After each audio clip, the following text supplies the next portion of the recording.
¿Se me escucha? Sí. Buenas noches a todos. Gracias, doctor. Buenas noches a todos. Reciban un cordial saludo de parte del Café Jurídico Derecho y Sociedad, CAJDERS. Les damos la bienvenida a los diálogos jurídicos. Mi nombre es Cintia Denise Vázquez Tenorio, miembro de este círculo académico, quien en esta noche los acompañará en la moderación. En esta oportunidad, contamos con la participación del doctor Diego Alonso Pumareda Muñoz, quien es abogado y magíster en Derecho Constitucional por Pontificia Universidad Católica del Perú, resaltando que ambos títulos fueron obtenidos con mención sobresaliente. Es predocente del Departamento de Derecho de la misma universidad. Ha realizado una estancia académica en la Universidad Carlos III de Madrid. Es miembro fundador de Perspectiva Constitucional y forma parte del Grupo de Investigación de Derecho Constitucional y Derechos Fundamentales de la Pontificia Universidad Católica del Perú. Autor del libro El Ciudadano frente a la Ley. Coautor del libro Derechos Políticos y de Participación. Además de diversos artículos académicos en materia constitucional. Ha sido pasante de la ONU, practicante en el Tribunal Constitucional y asesor constitucional, tanto en la alta dirección del MINJUS como en el Congreso de la República. En esta ocasión, el doctor Pomareda nos acompañará en los diálogos jurídicos con el eje temático Los caminos de la nueva Constitución en el Perú. No sin antes mencionar que esta disertación tendrá lugar en un lapso de 45 minutos. Sin más preámbulo, doy pase al doctor Diego Alonso Pomareda Muñoz. Doctor, el espacio es todo suyo. Muchas gracias, Cintia. Quiero primero agradecer a Café Jurídico, Derecho y Sociedad por esta invitación y para poder dialogar sobre un tema central e importante que es coyuntural, pero también que creo que debe ser pensado de manera a mediano y largo plazo, ¿no? Por eso es que el título de la ponencia o de la conversación del día de hoy es, más allá de los contextos particulares, pensar en los caminos de una nueva Constitución. Y hacia eso está básicamente enfocado la presentación del día de hoy. Así que yo quisiera compartir, o digamos, plantear esta exposición en dos partes, ¿no? La primera enfocada en hacer una abstracción y una propuesta justamente de donde radica la invitación que ustedes me hacen, porque escribí un artículo, ¿no?, vinculado a decir cómo debería o cómo se debería de pensar la reforma de la Constitución, más allá de los contextos particulares en los que nos encontramos. Esa sería una primera parte. Y ya la segunda, conversar sobre si es que resulta conveniente, importante, urgente una nueva Constitución, ¿no?, que sería la segunda parte en la que ya marcaría una posición. Entonces, con lo primero quisiera decir que parto de una premisa elemental y básica y que lamentablemente a la cual no hemos llegado a un consenso, que creo que en un sistema constitucional en la que aceptamos que el poder emana del pueblo y radica básicamente de ahí la Constitución y estos consensos sociales o pactos sociales, deberíamos de estar meridianamente en el consenso de que toda Constitución debe estar abierta o sujeta a que la población pueda llegar a cambiarla, ¿no?, desde su propia naturaleza.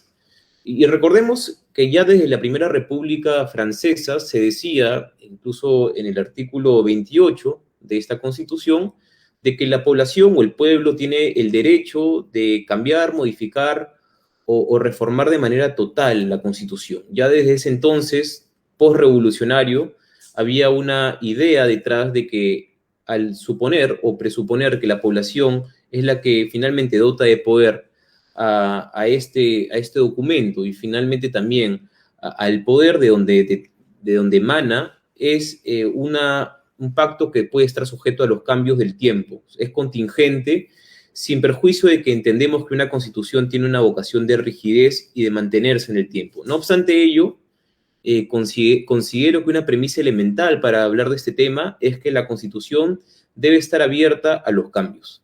Y además también no solamente formales, sino también materiales, en términos de decir que la Constitución es un texto vivo, que debe estar sujeto a unos cambios sociológicos y de la realidad constitucional, ¿no?, sin alejarnos tampoco del principio propiamente de legalidad o constitucional del mismo texto. Entonces, la primera premisa o la primera conclusión a la que voy adelantando para desarrollar estas dos primeras ideas es que efectivamente debemos estar abiertos al cambio de la Constitución. Y es lo más democrático y además justamente emana este principio de soberanía popular. Eso es lo primero. Pero también es cierto que en el Perú cambiar la Constitución pareciera más la regla que una excepción. El cambio de Constitución también en esta línea debería ser de última ratio. No debería ser algo pensado para cambiar problemas inmediatos, sino para reestructurarnos a nivel de sociedad. Y eso me invita a pensar también de que si vemos el promedio de nuestro país en 200 años de república, teniendo 12 constituciones, son cada 16 años más o menos tenemos una constitución. Entonces, Alberto Vergara dice muy bien que, paradójicamente, a pesar de que nuestra Constitución tiene una vocación de permanencia, más bien la regla pareciera que le estemos cambiando cada cierto tiempo. Y eso es importante resaltarlo porque no hay que tomarlo como un juego. Si bien hay que estar abiertos al cambio de la Constitución, esto no supone cambiarla cada cierto tiempo o digamos, en 16 años, como es la realidad peruana. Entonces, esa es una primera premisa sobre la cual quisiera partir en esta presentación. Ahora bien, ya que estamos en un contexto en el que se está debatiendo el cambio de la Constitución, y pareciera que es un tema común en la región, ¿no? Muchas veces hemos hablado inclusive de la primavera árabe y también de primaveras africanas, ¿no? Que son contextos convulsos, de cambios, de reestructuras, de impulsos ciudadanos, y pareciera también que estamos en una primavera latinoamericana, en la que en la región, países como Chile, ¿no? Hace unos años Colombia, pero también se vuelve a replantear el cambio de constitución. Vemos en Ecuador en el año 2008, también Bolivia hace unos pocos años, que nos permite pensar de que efectivamente hay un cuestionamiento o una crítica al status quo y a esta lógica cíclica de la sociedad que invita a cambios estructurales a nivel país, y en este caso a nivel de la región. Entonces, eso me invita a pensar de que no debemos de regirnos necesariamente solamente por una corriente regional, sino pensar de efectivamente cuáles son, desde nuestro punto de vista o desde la perspectiva de nuestro país, los elementos indispensables para cambiar la Constitución. No solamente, como les digo, una corriente, una moda, unas voces de cambio, sino más bien cuáles deberían de ser los elementos centrales para finalmente que la sociedad pueda autodeterminarse, pueda, en base a esta soberanía y a principios democráticos, generar consensos para cambiar el diseño, el pacto social o los elementos indispensables de la convivencia sobre las que rige un texto constitucional. Entonces, es por eso es que es tan importante primero decir qué entendemos por constitución, porque de ahí parte este elemento central del cambio.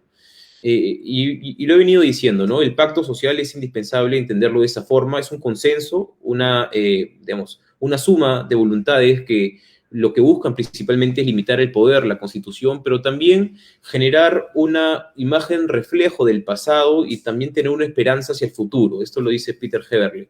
Y esa comprensión nos hace pensar de que el texto constitucional, si bien está hecho por personas que seguramente ya no están aquí o usualmente son personas, las constituciones son textos elaborados por gente o constituyentes muy antiguos que incluso ya no están vigentes en la esfera pública, sí es verdad que responden a una vocación de que aplica a los vivos, ¿no? Se dice ciertamente que las constituciones son hijas de su momento y de personas que han estado o han antecedido nuestra sociedad. Ahí viene la parte del pasado, pero el futuro también, este enfoque intergeneracional es elemental en una constitución. Por eso es que siempre debe estar sujeta en tanto hayan las condiciones, y ahora pondré digamos, algunos elementos en el debate para que podamos estar abiertos a la Constitución. Y es por eso que es importante entenderla, primero como un reflejo del pasado, pero también como una esperanza hacia el futuro. Y creo que la Constitución siempre debe ser un medio de autorrepresentación, que debe ser un reflejo de la ciudadanía también de ese entonces, y que todos nos identifiquemos con la Constitución. Incluso hay un término interesante de un doctrinario alemán que habla del patriotismo constitucional, ¿no? De esa vocación o de cómo nos puede llegar a darle identidad como sociedad un texto de la Constitución. Entonces, habiendo dicho eso, lo que yo busco con este artículo y que comparto con ustedes es abstraernos del momento constitucional actual, ¿no? Decirnos, no hay que dejarnos llevar por la corriente y pensemos cuáles son las condiciones elementales, previas e indispensables que como sociedad nosotros debemos de establecer para que haya un cambio de la Constitución.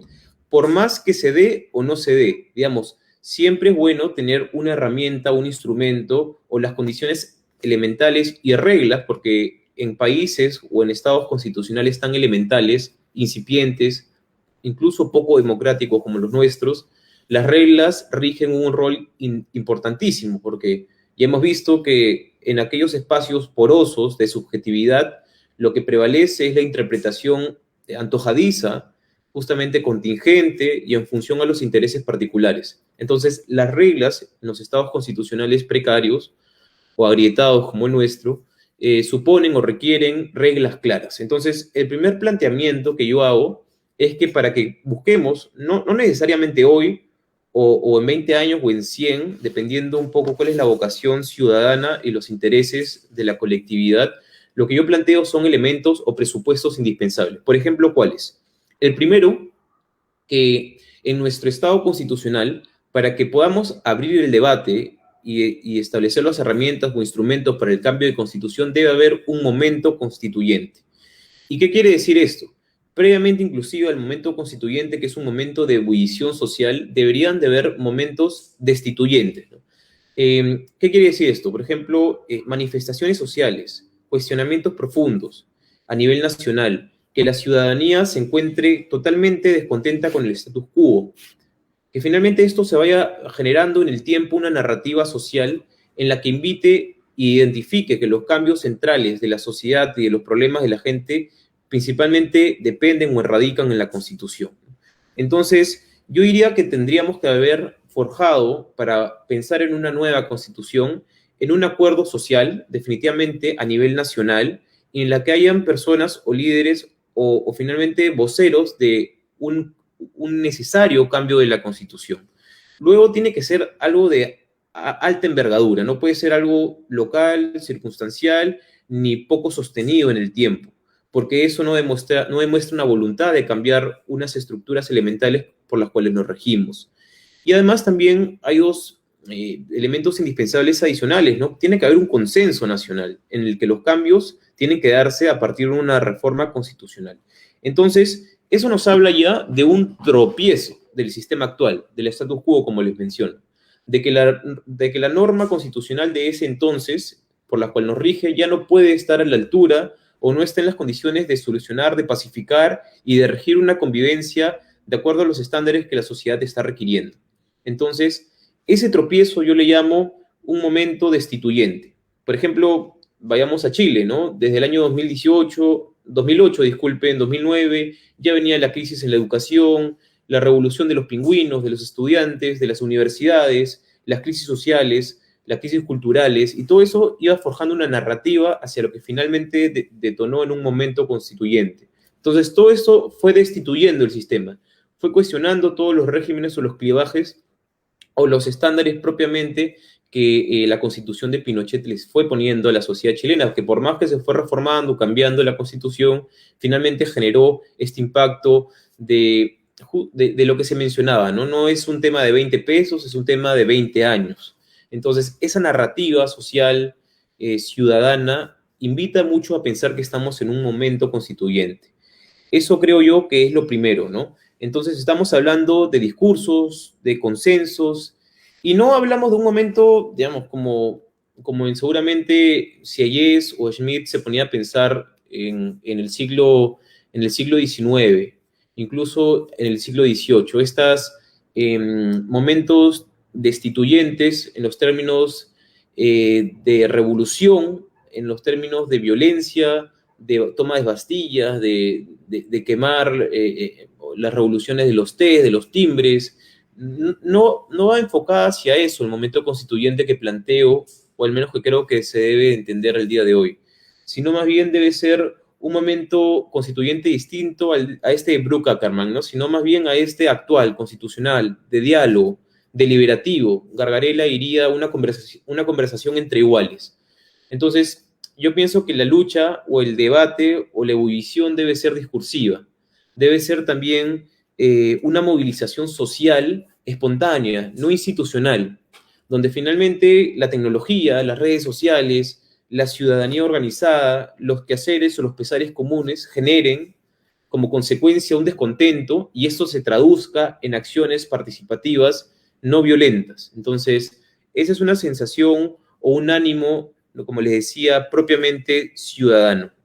Eso, claro, la idea no es romantizar el momento constituyente ni que se den exactamente a cada uno de estos elementos, pero sí creo que es indispensable o mínimo una oposición hacia la situación en la que se vive en ese momento de manera sostenida a nivel nacional y que haya una narrativa común hacia ese objetivo. Entonces, eso me hace pensar de que es un criterio indispensable para pensar en cambiar la Constitución. Ese sería un primer criterio, y voy a uno segundo, ¿no? La pregunta sería, ¿cómo cambiar la Constitución? Y creo que hay un consenso en la región y a nivel de constitucionalismo que las asambleas constituyentes son un camino idóneo, representativos y deliberantes. Y hacia eso lo que yo quiero apuntar, ¿no? Sin embargo, yo tengo una propuesta adicional o un segundo criterio, porque yo siento que si bien nuestra constitución, por ejemplo, el 93 tiene una vocación participativa de involucrar a mucha gente a través de mecanismos de participación directa, esto solamente se reconoce a nivel formal y no hay una correspondencia a nivel material o la ciudadanía efectivamente o de manera cotidiana no se acerca a estos instrumentos participativos porque son muy ajenos, son finalmente difícil de conseguir, tienen unas firmas extremadamente altas y eso lo que genera es un alejamiento y más bien una lógica de ciudadano o de persona burguesa, ¿no? De un estado burgués, alejada, inerte, sin participación, sin involucramiento. Y a lo que me invita a pensar o a proponer a modo de solución de lo que ocurre con esta realidad peruana, en la que la participación es muy reducida, yo me inclino a pensar de que no solamente debemos de pensar en una asamblea constituyente en términos representativos, o sea, no solamente a través de la democracia representativa, sino también a través de mecanismos de participación directa. Y un instrumento interesante es esta fórmula ateniense que se puede actualizar al día de hoy de los sorteos o la participación ciudadana a través de balotajes o básicamente de darle un sondeo ciudadano y deliberante. ¿Me explico? La idea sería que por cada región hay un mínimo número de personas que puedan ser elegidas al azar, a la suerte, de manera aleatoria, y puedan ir a un gran centro de convención nacional. Y eso, y el producto de esa convención nacional generaría la participación y la elección de un tercio de esta asamblea constituyente. Estas experiencias las explica David Van Rijbroek, que es un holandés de Países Bajos, en la que explica claramente de cómo se podrían llevar a cabo estos mecanismos, ¿no? En Estados Unidos, digamos, a finales del siglo XX, en Texas estaba la National Issues Convention, también la célula de planificación alemana, los consejos de planificación en Dinamarca, en Brasil es recurrente también, en Japón, o la Convención de los Asuntos Nacionales en la Comunidad Europea. Entonces, hay instrumentos, mecanismos, a través de los cuales la ciudadanía pueda de manera aleatoria, participativa y representando un sector territorial, cultural, socioeconómico, en el que finalmente pueda reflejar una vocación pública de este proceso de asamblea constituyente para cambiar la constitución. Eso me invita a pensar que estamos en un momento en el que la ciudadanía debe formar parte y eso genera dos cosas. Primero, legitima el proceso constitucional y permite, en los términos de Robert Dahl, de la democracia, de que cualquier ciudadano tenga la potencialidad de poder acceder a estos espacios. Entonces, eso abre las puertas a que cualquier peruano, en el caso de nuestro país, pueda potencialmente entrar a una asamblea constituyente, lo cual no solamente hay una representación de modelo o de persona que pueda potencialmente estar ahí, sino prescriptiva de temas que puedan llevar a partir de sus realidades o los contextos en los que viven, ¿no? Entonces, ¿cómo se llevaría a cabo esto? Básicamente a través de una metodología muy bien ordenada, donde haya personas que hablen, participen, se involucren a nivel temático y puedan tener una rondas de oradores a través de los cuales no permitan que las personas que conozcan más o que sean más educadas sean necesariamente las que monopolicen el debate. Además, tienen que participar a través de audiencias públicas, televisadas, como los grandes debates nacionales en los contextos electorales, por ejemplo, ¿no? Y si lo que se genera es un debate público, un momento nacional alrededor de un proceso constituyente. Y el resultado de esta asamblea deliberativa, elegida por sorteo, tiene que ser un tercio de la asamblea constituyente, es decir, claro, si son 100, alrededor de 33, y además tener un documento preparativo o un documento previo para llevarlo al debate de la asamblea constituyente ya con los partidos políticos y también con la ciudadanía elegida de manera directa a través de un sorteo. Entonces, este documento de trabajo también dota de contenidos indispensables para que la ciudadanía pueda ver reflejada su voz, su sentir, y aquella persona que no esté necesariamente involucrada en asuntos propiamente políticos pueda también formar parte de este gran consenso o pacto social, cosa que se le cuestionó muchísimo en la Constitución del 93 por hacer una constitución básicamente articulada por un grupo de personas sin mayor participación o escuchar a la ciudadanía, ¿no? Sin perjuicio de este referéndum que hubo para la elección, o mejor dicho, para este referéndum que hubo para ver el cambio de la Constitución y también posteriormente las elecciones para elegir a los miembros de la Asamblea Constituyente, que es el Congreso Constituyente Democrático, que se le llamó ese entonces. Entonces, lo segundo es cómo, y esta propuesta que escribí en este artículo que se llama Los caminos hacia una nueva Constitución, más allá de los contextos particulares, invita o propone esta segunda salida. Lo tercero es que hablamos mucho de la Asamblea Constituyente, pero yo realmente creo, y esta es una posición personal, que cuando hablamos de la Asamblea Constituyente no estamos hablando propiamente dicho de una Asamblea Constituyente, porque claro, nos invita a pensar una Asamblea Constituyente en los términos de los teóricos de la Revolución Francesa, de Sieyès y Schmitt principalmente, que estamos ante un poder omnipotente, un poder, o mejor dicho, una entidad todopoderosa que pueda estar exenta de cualquier tipo de control, incluso un poder ilimitado. Entonces yo creo que este concepto de Asamblea Constituyente se pensó para un contexto post-revolucionario y que pueda ser realizado en un momento como una idea fundante de la sociedad. Algo que no se aplica, creo yo, en contextos como en la actualidad. Entonces, yo creo que hay que diferenciar y es por eso mi tercera propuesta es que no hablemos de una Asamblea Constituyente en los términos, digamos, como los entendemos a nivel doctrinario, sino hablemos de una Asamblea Constitucional. ¿Y qué supone esto? Lo primero es que una Asamblea Constitucional está sujeta a ciertos valores o principios que defienden el sistema constitucional. Por ejemplo, la separación de poderes, la defensa de derechos fundamentales, el límite al poder, el reconocimiento o, finalmente, evaluar la dignidad humana como fin supremo del Estado. Entonces, toda esta serie de elementos indispensables, a los que le llamamos las cláusulas pétreas, las cuestiones indispensables e inalienables de nuestra Constitución, deben de persistir en cualquier cambio de la Constitución, porque desde nuestra misma Convención y Declaración Universal de los Derechos Humanos se dice que no hay Constitución si no existe separación de poderes, por ejemplo. Entonces, lo que quiero compartir aquí es que no podemos hablar de una Asamblea Constituyente. Tenemos que hablar de un cambio de la Constitución, pero persiguiendo estos elementos indispensables y mínimos. Ya será un cambio de régimen económico, hablaremos de un presidencialismo, tal vez, o un parlamentarismo, o otra forma de organizar el poder, pero siempre tiene que haber de por medio un equilibrio entre poderes. Siempre tiene que haber una forma de defender derechos fundamentales y que el fin último del Estado sea la persona y no, por ejemplo, un totalitarismo o una dictadura. Entonces, eso me invita a pensar a que si partimos de la premisa de que en un Estado constitucional no hay zonas exentas de controles constitucionales, ya decía Hamilton, ¿no? Y también Madison, que si en los papeles federalistas, que si los hombres o las mujeres también fuéramos ángeles, estaríamos exentos o no necesitaríamos límites al poder, pero como no lo somos, necesitamos un gobierno, una constitución y finalmente reglas sobre las cuales nos regimos. Y también, claro, Lord Acton decía que el poder tiende a corromper, pero el poder absoluto corrompe absolutamente.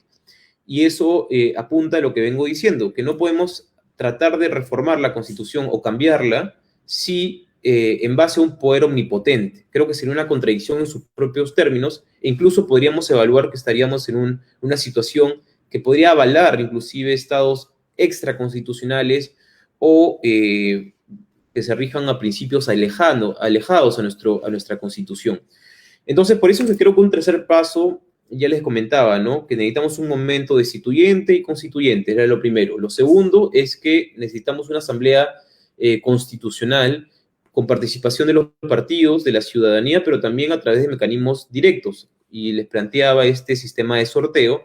Y en ese tercer, digamos, planteamiento que yo digo es que no podemos hablar de una asamblea constituyente en los propios términos, y no debemos de hablar de asambleas constitucionales porque esto supone ciertos elementos indispensables sobre los cuales no podemos cambiar, sobre los cuales no podemos retroceder, porque creo que sin esos elementos que les mencionaba no podremos hablar de un Estado constitucional. Podríamos hablar de un Estado extraconstitucional, un Estado que se rija por otras reglas, totalitarismos, monarquías inclusive. Podríamos hablar de un Estado mundial, con otras reglas, con otras condiciones, con, por ejemplo, centralizando el poder en una persona, lo que fuera, pero eso no sería un Estado constitucional. Entonces, por eso es que yo me inclino a pensar de que hay que hacer esta diferencia. Y el cuarto elemento que quisiera compartir con ustedes es que debería, en la misma lógica de si la soberanía popular se autodetermina, también abrir un espacio en nuestro sistema constitucional para que la ciudadanía pueda elegir formar parte de un sistema distinto al constitucional. Creo que nosotros al día de hoy regimos o hay un presupuesto de que el Estado o que el constitucionalismo o que las reglas actuales son las que siempre han existido y las que siempre existirán. Y no es así. O sea, a ver, el Estado-Nación, como lo conocemos al día de hoy, es creado desde la Paz de Westfalia, siglo XVII, 1648. Y entonces, desde antes había feudalismo, reyes, monarcas, faraones, incas, y poderes básicamente absolutos, y que radicaban de una deidad o de varias. Entonces, pareciera que eso hemos avanzado, creo yo, a nivel de humanidad y de convivencia y de mejores estándares de vida, pero no quiere decir que hacia adelante nuestra Constitución no pueda permitirnos cambiar el régimen, por ejemplo, a uno de naturaleza mundial, ¿no?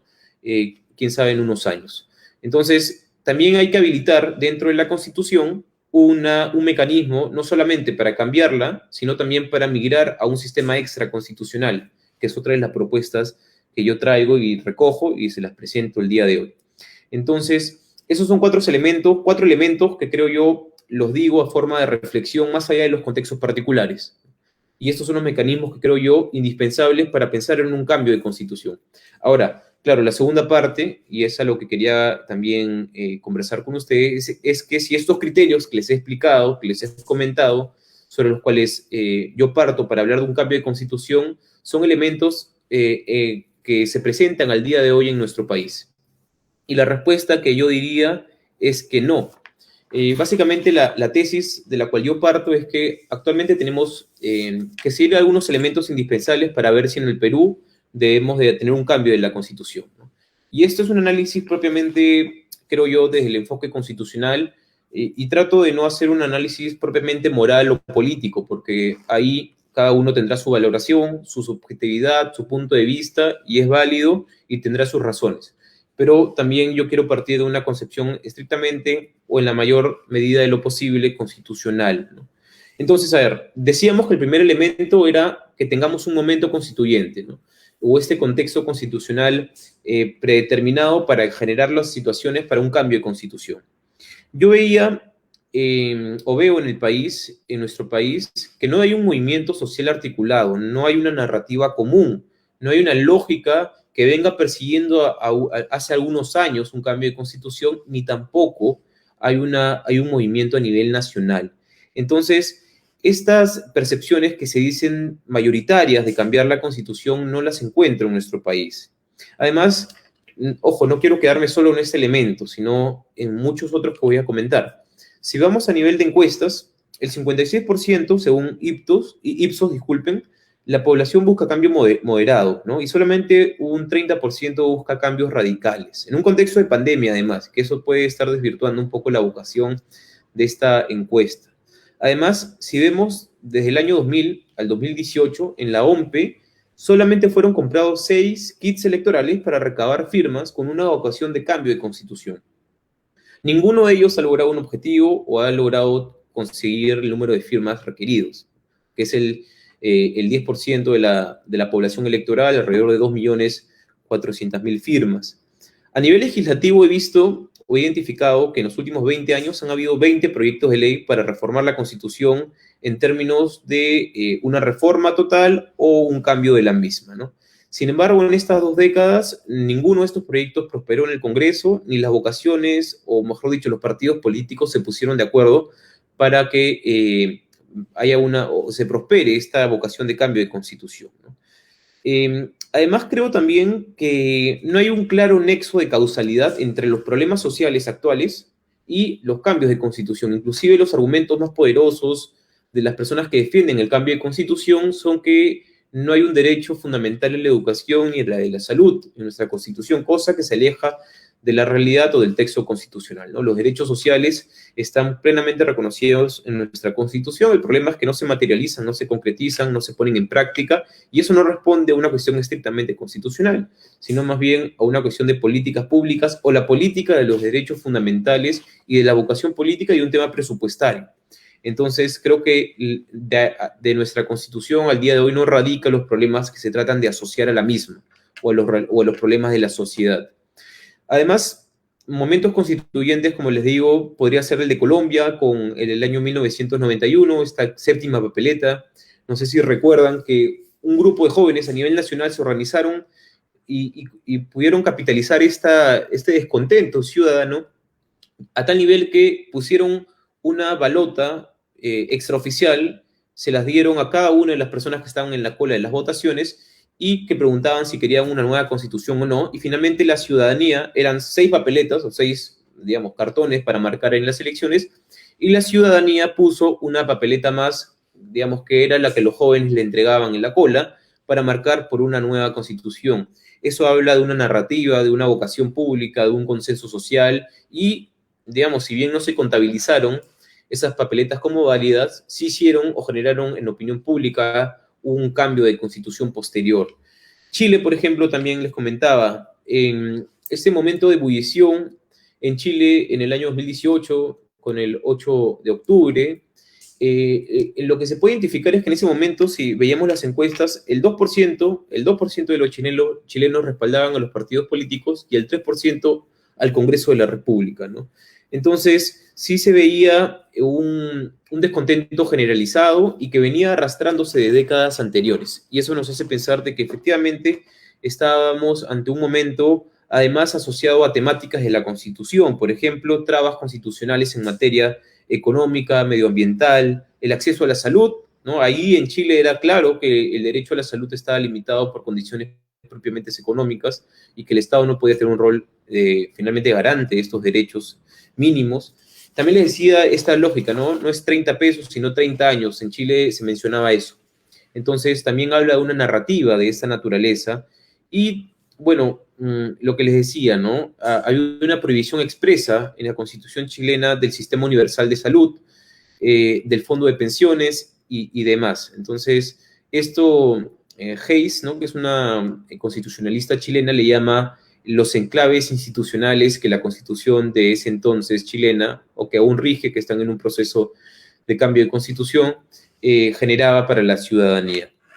Además, otro elemento que yo identifico es que otro de los grandes elementos en nuestro país que están cuestionados es el régimen económico, que como ustedes bien saben, en gran parte de las constituciones no se establecen el régimen económico, pero nuestra Constitución del 93 sí lo decidió de esa forma.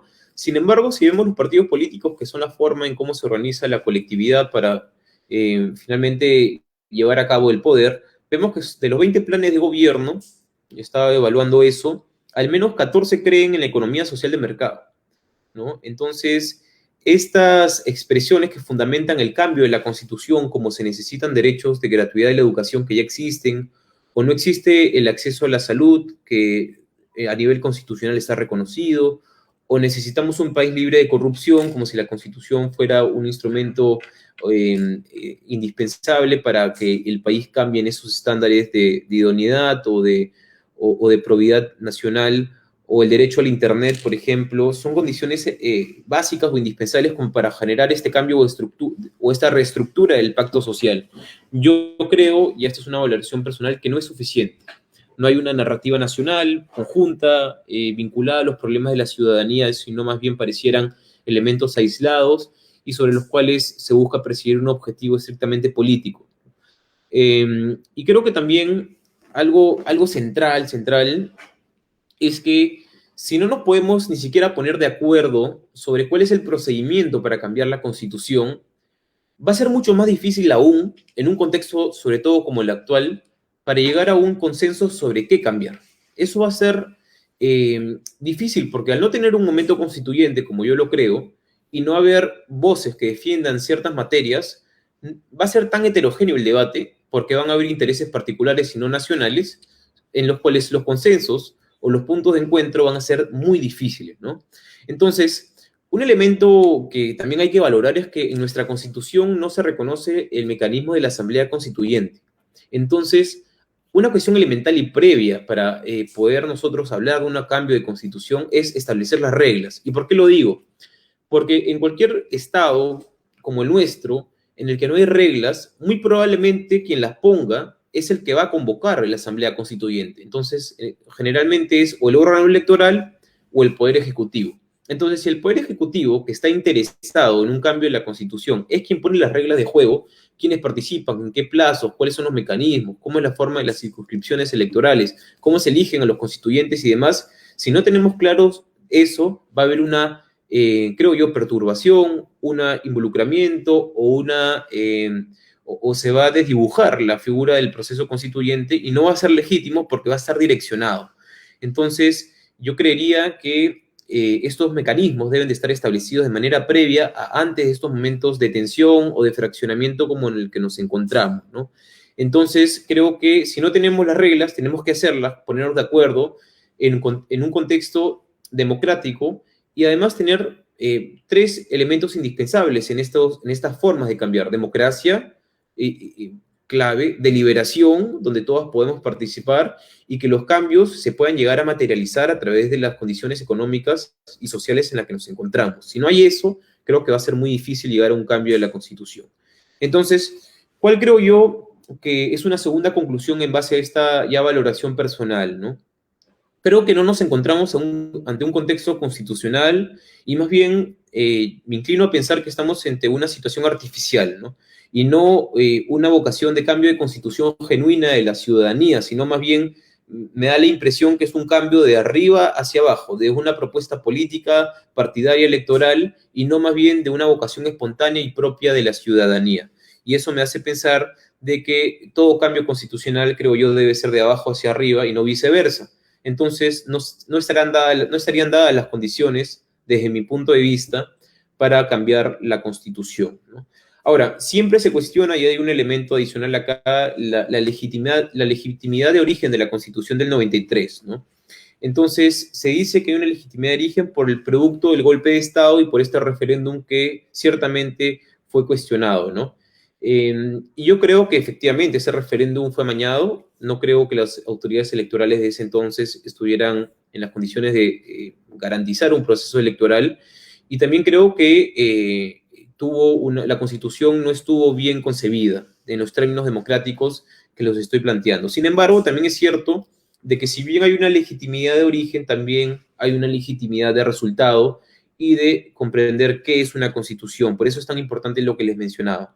Entonces, yo creo que una Constitución no es un texto estático, no es algo que se mantenga, digamos, en el tiempo o estacionado, sino más bien la Constitución es una cosa de todos los días, donde ha habido cerca de 25 reformas constitucionales, donde ha habido un intérprete que no había en constituciones pasadas o no funcionaban en la medida que han funcionado ahora, que es el Tribunal Constitucional, que ha dotado de un gran contenido a nuestra Constitución y sobre la cual se ha ido generando una identidad distinta de la que primigeniamente se tuvo. Entonces, esto me invita a pensar, digamos, desde mi punto de vista, a que efectivamente teníamos una Constitución ilegítima de manera originaria, pero que en el tiempo, en estos cerca de 25, 26 años, si no es más, incluso vamos a llegar ya a los 30 años, hay una Constitución que nos rige y que finalmente nos genera una convivencia pacífica y en términos democráticos. Incluso yo creo que sería contradictorio decir que esta Constitución es ilegítima y antidemocrática cuando podemos fácilmente darnos cuenta que es la Constitución sobre la cual nos hemos regido en más tiempo a nivel de una democracia en nuestra vida republicana, ¿no? Es decir, esta Constitución es la que nos ha permitido tener el mayor tiempo de toda nuestra historia en tiempos de democracia y gobiernos civiles. Entonces, sería algo contradictorio decir que tenemos una constitución antidemocrática cuando es la que nos ha permitido vivir en esta paz y también, creo yo, en mejoramiento de condiciones económicas y sociales de la población, insuficientes por ciertas, pero claramente está mejor a unas condiciones anteriores, ¿no? Y además es cierto también, no quiero desconocer de que esta constitución es producto de un momento del consenso de Washington, de la visión económica de ese entonces. Tiene un ADN liberal y también autoritario, pero que se ha ido moligerando, cambiando, ajustando, flexibilizando a lo largo de estos 30 años. Entonces creo yo que si hay muchas personas que dicen nuestra constitución fue mal nacida, podríamos decir que también ha generado una mutación genética a tal nivel de que nos ha permitido vivir en democracia. Además, me da la impresión, y también creo que es importante mencionarlo, que la economía o los términos económicos, que es el principal cuestionamiento de nuestra constitución, esta economía social de mercado, es un término, si bien parte de un ADN liberal, lo que sí permite es un punto de encuentro, una posición ecléctica en cómo regirse el mercado, ¿no? Esta lógica del mercado o la economía en cuanto sea posible y el Estado en cuanto sea necesario, es una fórmula de poder llegar a consensos y cual nos ha permitido que indistintamente de las visiones de los gobiernos de los últimos 20 años, ha permitido generar una economía que se ha sostenido en el tiempo.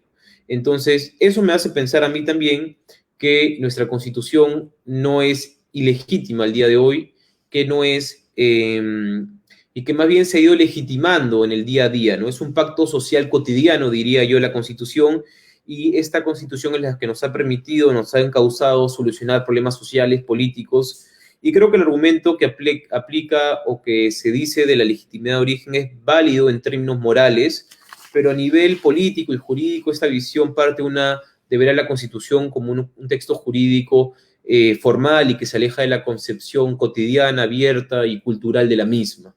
Y es por eso que yo creo y me inclino a pensar de que este cuestionamiento debe dejarse de lado y más bien apuntar a qué debemos de mejorar y qué nos ha fallado en esta experiencia de ensayo y error, de experiencias, digamos, de gobiernos, por ejemplo, como el último que tuvimos, una mayoría congresal muy amplia, muy grande del 2016 y un gobierno debilitado, los presidencialismos, los semipresidencialismos, el parlamentarismo. Entonces, los mecanismos de cuestión de confianza, estas cosas son las que nos permiten, en base a la realidad, al contexto, ir ajustando las realidades o el texto constitucional, mejor dicho. Entonces, dos ideas para ir cerrando y estar abierto a las preguntas también.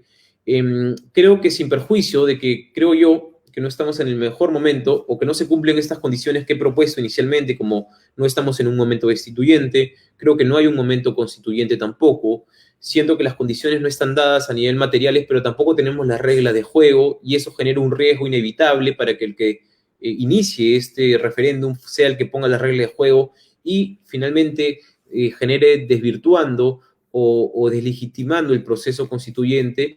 Todas esas condiciones me hacen pensar, y además que la narrativa que está detrás del cambio de constitución no se sostiene con los problemas reales, actuales y vigentes de la ciudadanía, que no sería lo más conveniente al día de hoy, en base a estos presupuestos que he explicado, el cambio de la constitución.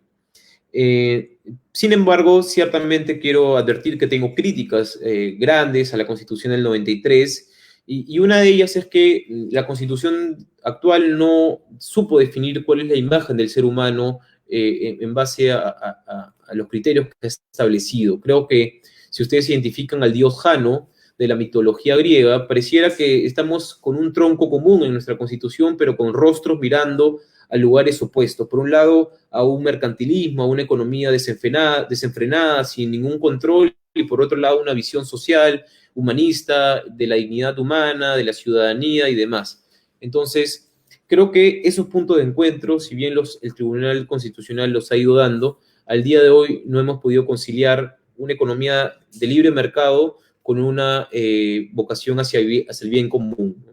Pareciera que el mercado resulta ser intangible, pareciera ser que está al servicio o ser un fin en sí mismo y no más bien un medio para que la ciudadanía viva mejor y un mecanismo espontáneo sobre el cual se rigen los intereses para que todos puedan tener sus propios proyectos de vida y pareciera que eso no es así y más bien es un mecanismo para perpetuar a cierto grupo de poder en una determinada circunstancia, condición, estatus y lo que fuera y no genere un cambio estructural en beneficio de todos. Entonces, Esa es una primera crítica que quisiera hacer. Otra es a nivel político, digamos, no política partidaria, sino a nivel de los mecanismos políticos de participación. El referéndum es casi inaccesible, las iniciativas ciudadanas a nivel de legislativo tampoco, 75.000 firmas es un exceso. Para firmar, para lograr un referéndum, 2,5 millones de firmas es totalmente irrazonable. Por ejemplo, también las firmas adherentes para una demanda de inconstitucionalidad, 5.000, ha generado un entorpecimiento de la ciudadanía en la defensa de la Constitución. Y eso a mí me hace pensar, incluso el primer libro que escribí, que se explicó inicialmente, estaba vinculado a que cualquier ciudadano plantee una demanda de inconstitucionalidad, pueda hacerlo, sea un facultado o un legitimado activo. Y creo que hacia eso apunta una democracia más participativa. Además, creo que como tenemos derechos al mismo nivel y de manera correlativa, debemos de tener deberes, mecanismos de cumplimiento mínimo de la ciudadanía respecto de la colectividad, y para que estos puedan ser actores importantes, no solamente de generar soluciones, sino de participar de manera activa en los problemas comunes. Y eso también creo que debemos de buscar, una constitución que no solamente habla de derechos, sino que vea a los derechos y a los deberes como dos caras de una misma moneda, y que apunten a pensar más en el bien común y menos en esta persona inerte, desinteresada, burguesa, más bien alejada de los problemas de esta gran solidaridad que debemos de tener entre peruanos. Es un punto de vista claramente discutible, pero que yo planteo. Y a nivel de la parte dogmática de derechos fundamentales, creo que el derecho a la protesta es esencial, el derecho al Internet también, como acceso y el uso incluso de redes sociales, la propiedad intelectual colectiva, el vivir en una sociedad libre de corrupción, con mecanismos participativos, para que la ciudadanía pueda cuestionar, por ejemplo, contratos, pueda formar parte de los consejos anticorrupción a nivel nacional, pueda tener los mecanismos para denunciar a nivel constitucional sin revelar identidades y demás, eliminar la pena de muerte y otros mecanismos a nivel dogmático. Y la parte orgánica, creo que también yo me inclino hacia un parlamentarismo. Yo siento que el sistema presidencialista atenuado en el que nos encontramos es insuficiente, debilita a los partidos políticos, no es representativo a nivel nacional, y tiene severas dudas sobre su funcionamiento, y además creo que ha absorbido casi el trabajo del legislativo. Creo que eso en definitiva, ha generado un desbalance entre los poderes, ¿no? También me pongo a pensar en la cuestión de confianza, la incapacidad moral permanente. Son mecanismos que tienen que ajustarse en el marco de una representatividad, y también de pensar que no pueden haber poderes que tengan más prerrogativas o funciones, o en todo caso que estén por encima de otros, en un equilibrio de check and balances, ¿no? Y creo que un elemento adicional que debe cambiarse y debe incorporarse justo es lo que les mencionaba, ¿no? Los instrumentos, los mecanismos para hacer un cambio constitucional, pero también para hacer un cambio extraconstitucional, que es la diferencia que les explicaba de manera previa. Y con esto voy cerrando. Ahora sí, las críticas a nivel económico las iba mencionando, pero no es posible que no se concretice o se lleve a cabo esta realización de un libre mercado real, sin distorsiones, sin monopolios, oligopolios. Y también creo que debe haber un mercado auténticamente libre, y eso nos lo permitirá, por ejemplo, constitucionalizando al Indecopi, que va a ser una herramienta indispensable para hacer el control de fusiones y adquisiciones de esta lógica, esa lógica monopólica, y que genera una afectación a la ciudadanía y al consumidor. Y otros elementos, digamos, muy centrales es, creo yo, ¿no?, estas inafectaciones económicas o tributarias a universidades privadas, el hecho de que el Estado, cuestionar si el Estado, la subsidiariedad del Estado en la economía supone solamente no involucrarse en aquellos asuntos en los que la economía privada no se involucre, sino un rol un poco más activo.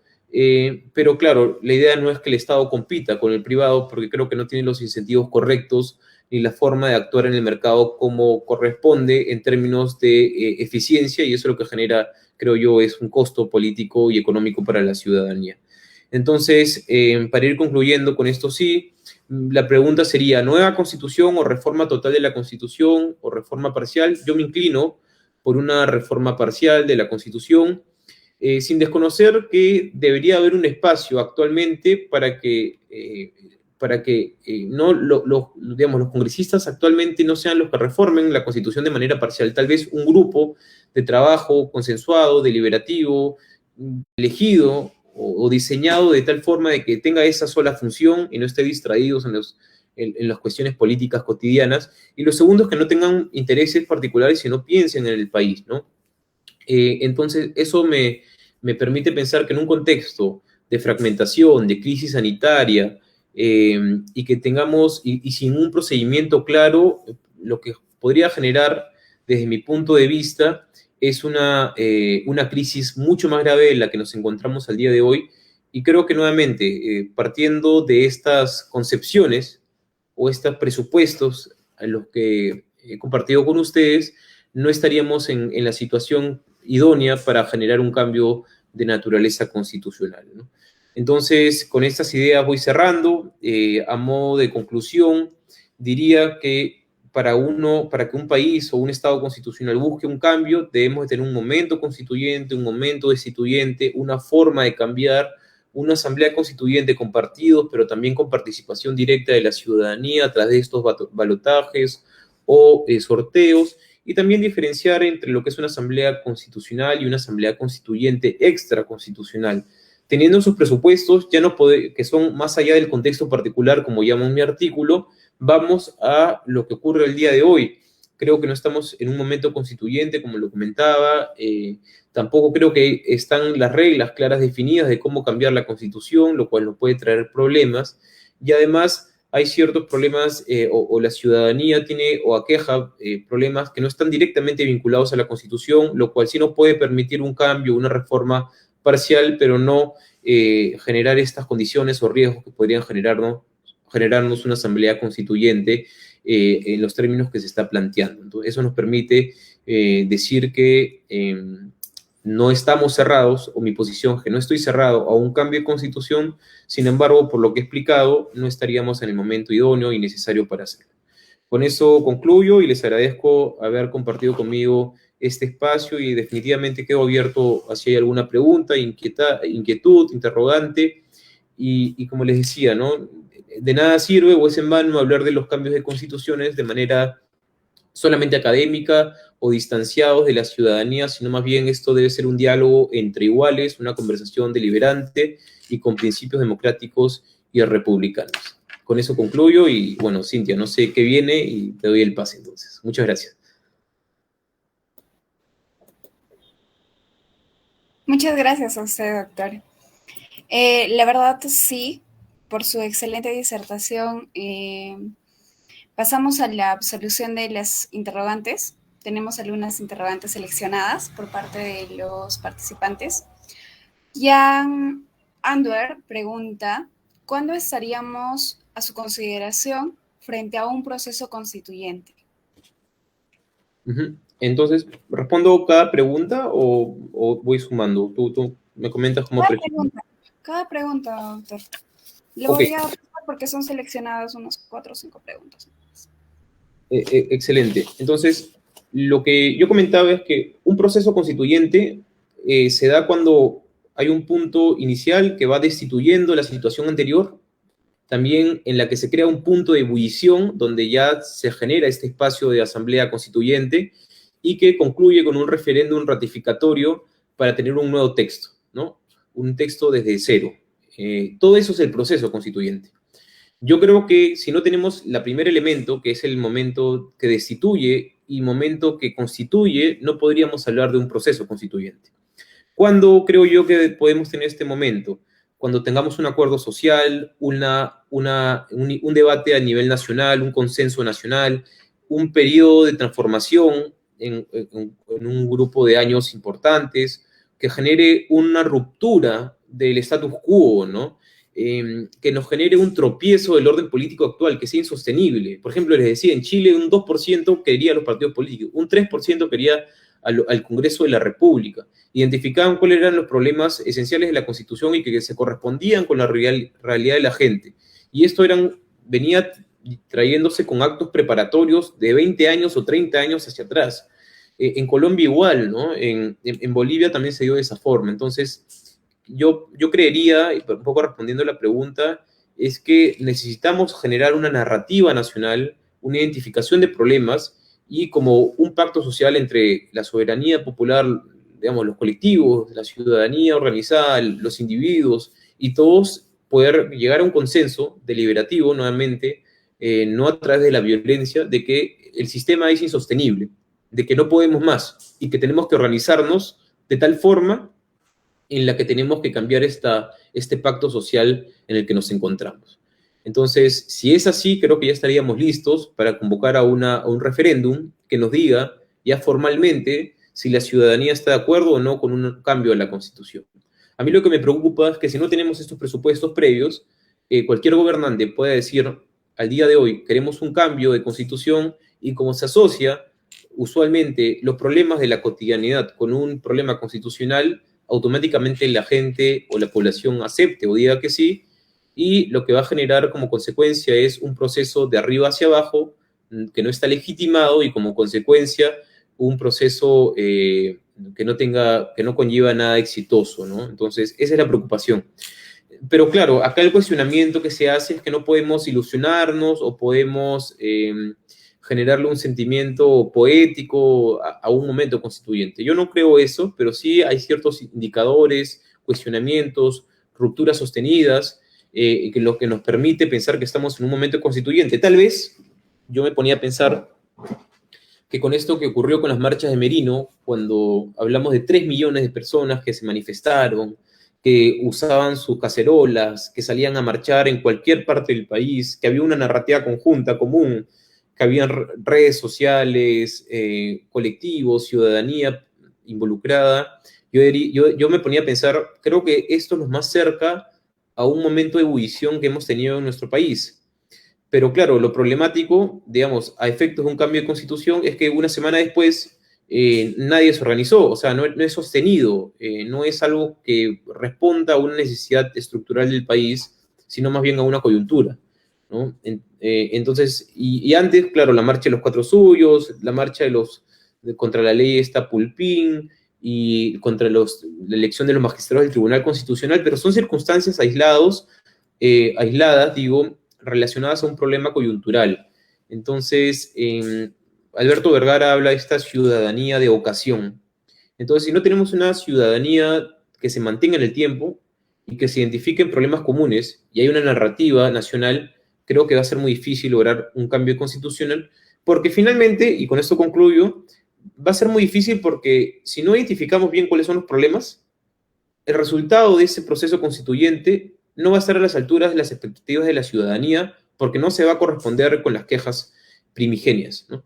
Entonces, por ahí iría mi respuesta.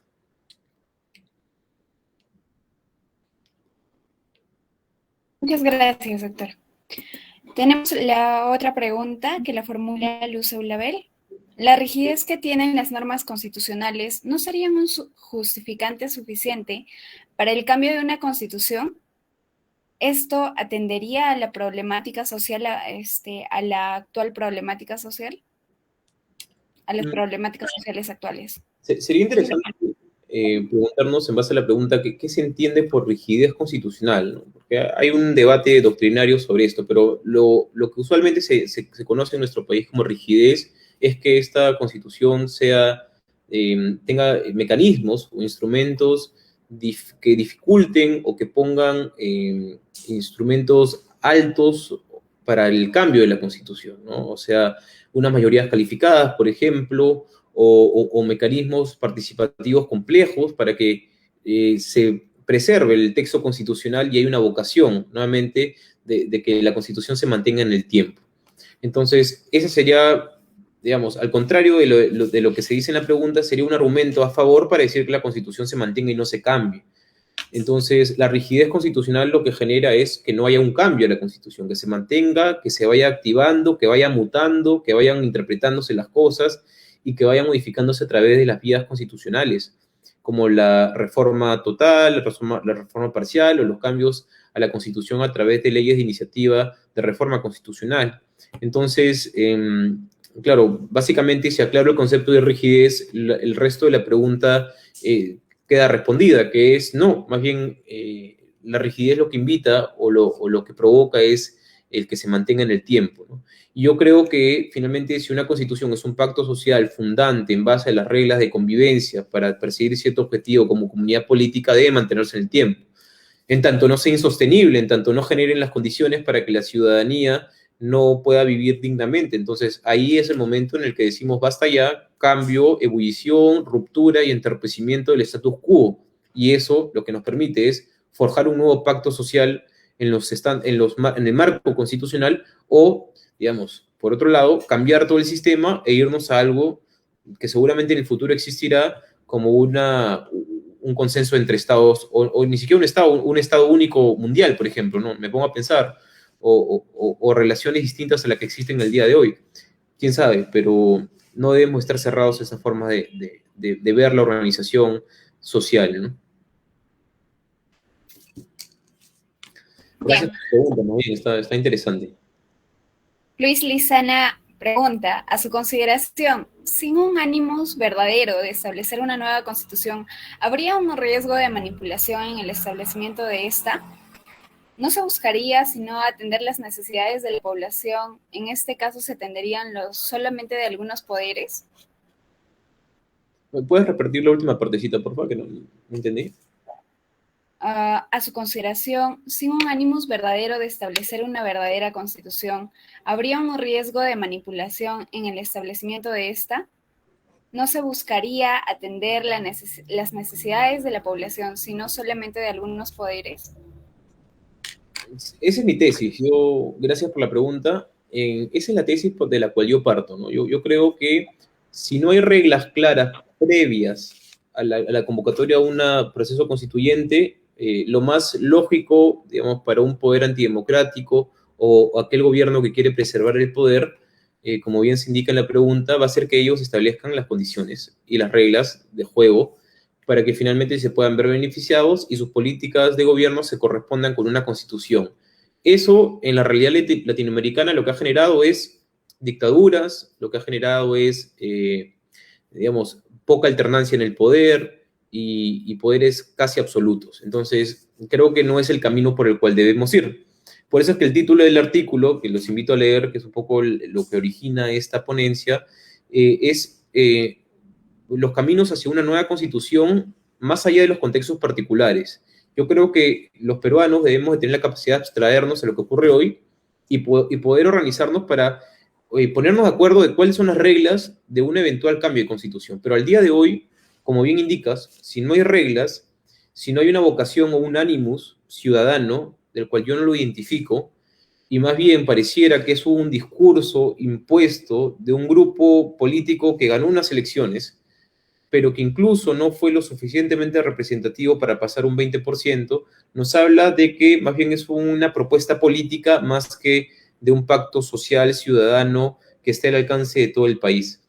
Entonces, ese es mi punto de vista, y yo creería que sí, hay un gran riesgo de poder generar estas condiciones del proceso constituyente.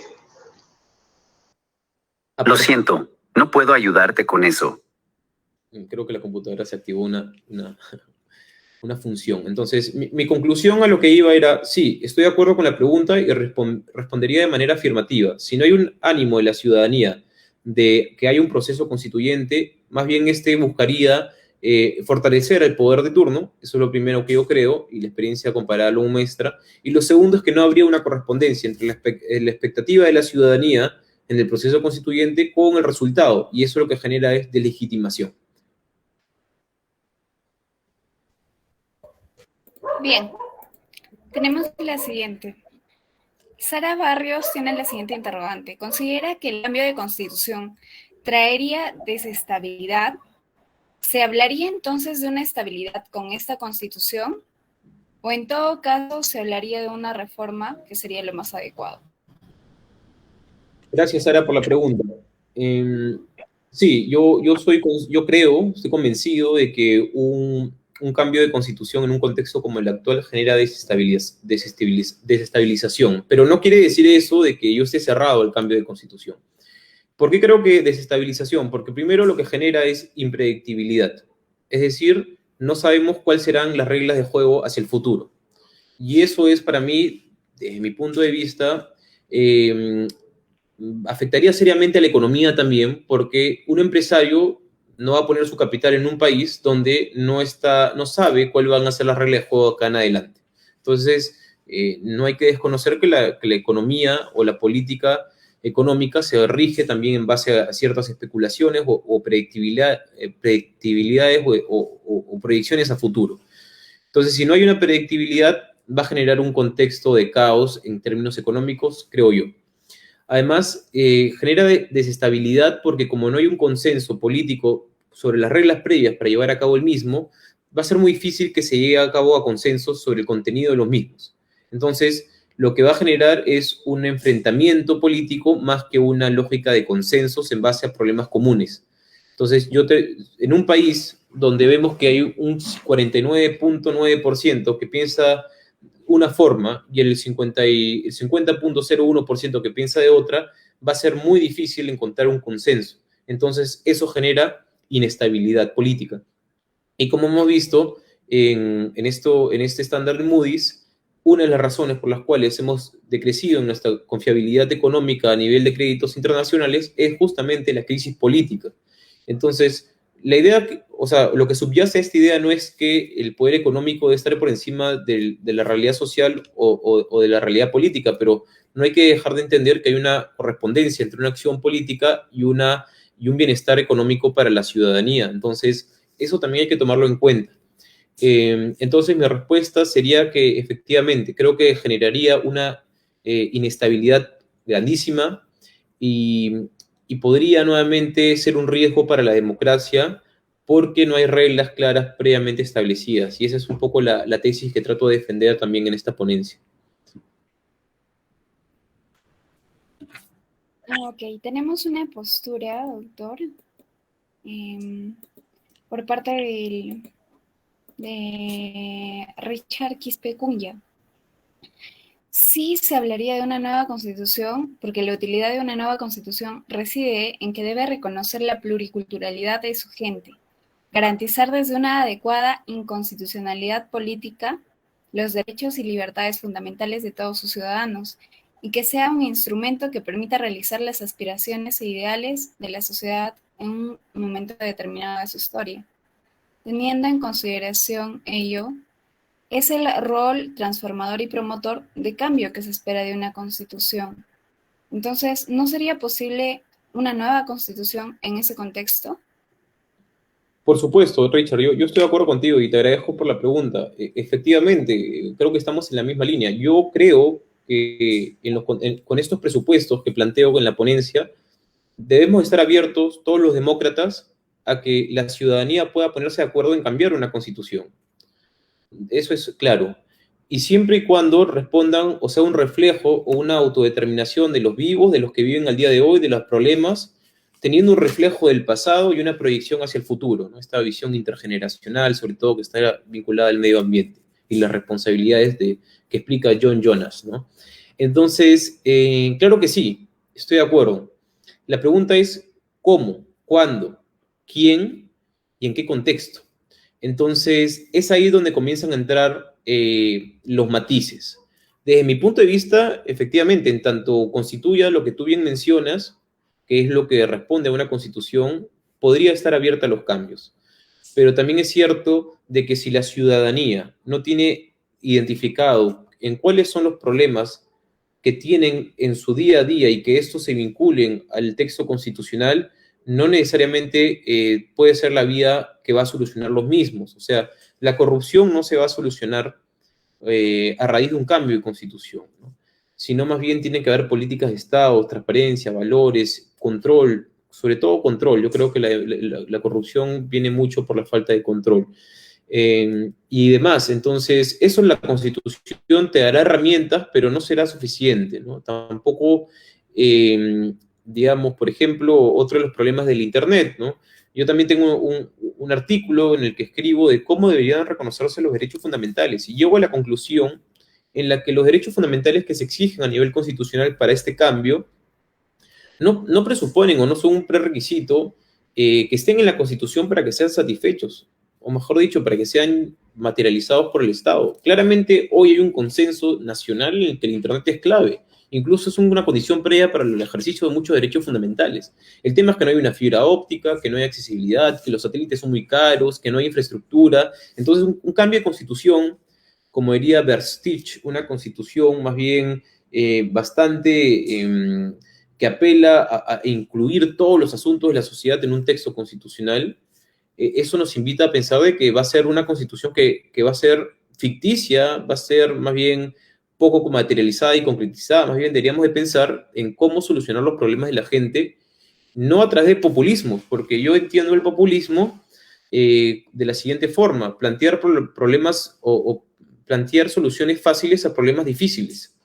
Y un problema difícil del Internet, por ejemplo, por un caso concreto, son todos esos elementos que te he comentado y no solamente un cambio de constitución. Entonces, por ahí me inclino a la respuesta y coincido plenamente con Richard, pero nuevamente hay que preguntarnos cómo, quién, cuándo y en qué contexto, ¿no? Si estamos en un momento en el que podemos hablar de una nueva constitución.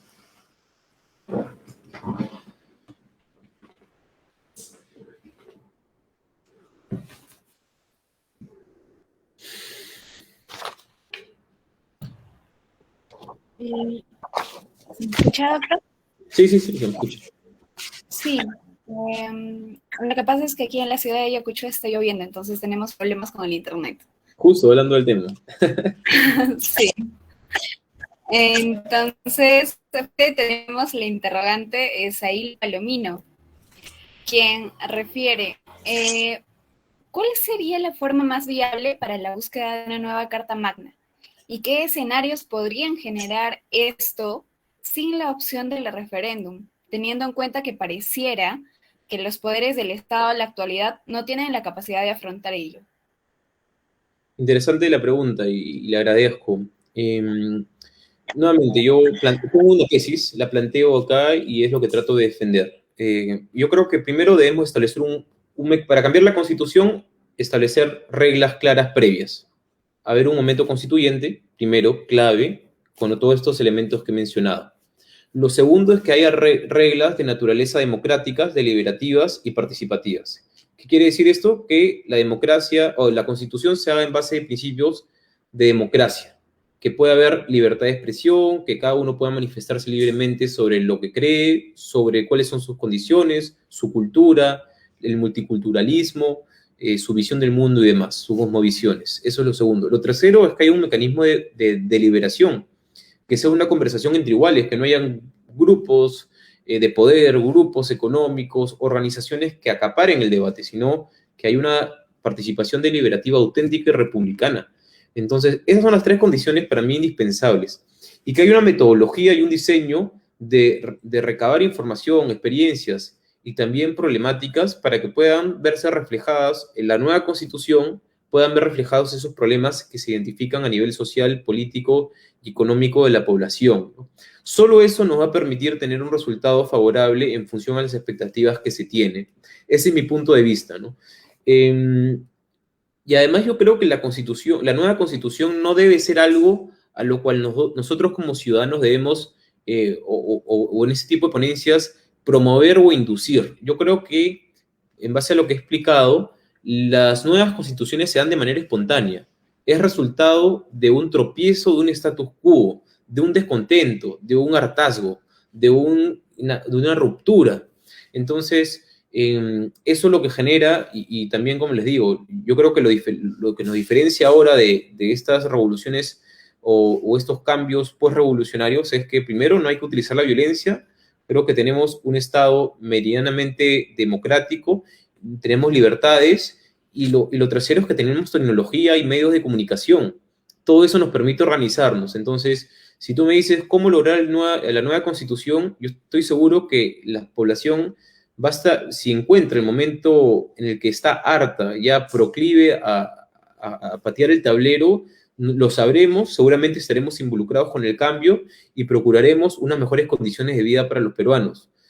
Sin embargo, al día de hoy creo que esa lógica o vocación no existe, y en todo caso, para que exista, debe darse a partir de los problemas de abajo hacia arriba, ¿no? No que un gobierno particular o un grupo político en particular impulse una problemática, o mejor dicho, impulse una asamblea constituyente como la solución a todas las problemáticas del país, cosa que creo yo no hay correspondencia, ¿no? Y hablaba de este concepto hablaba de Verstich, ¿no? Que son las constituciones que tratan de acaparar todo. Y creo que ese no es el camino, ¿no? Más bien deberíamos tener constituciones, constituciones más modestas para poder que la gente encuentre un reflejo o una realidad y que tenga un efecto jurídico la Constitución, porque a veces vemos que la Constitución tiene muchas cuestiones alegóricas que por la propia insuficiencia del Estado no se ponen en práctica, ¿no?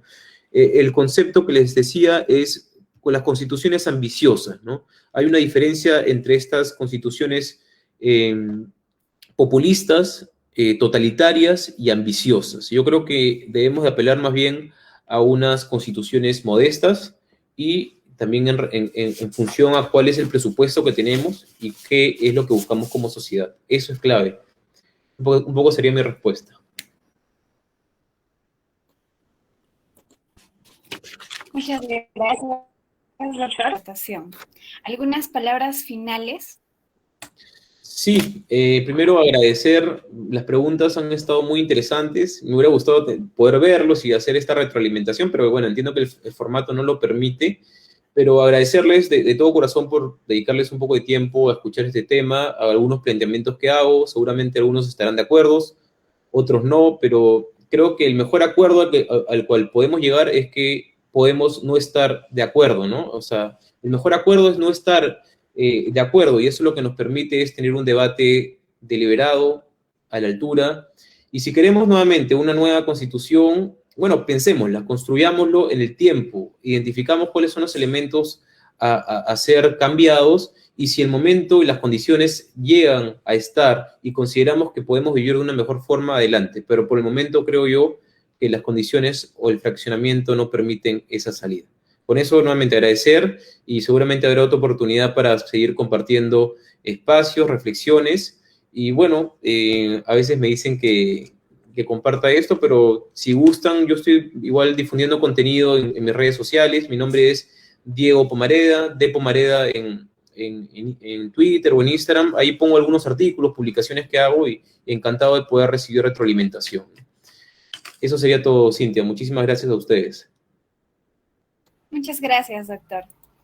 Esta ha sido una transmisión de los diálogos jurídicos, donde hemos contado con la presencia del doctor Diego Alonso Pomareda Muñoz, a quien le agradecemos la gentileza que ha tenido para acompañarnos en esta hermosa noche. En nombre del CAGDERS, se le hace extensivo el agradecimiento por su predisposición para la realización de este tipo de espacios de participación y de discusión académica.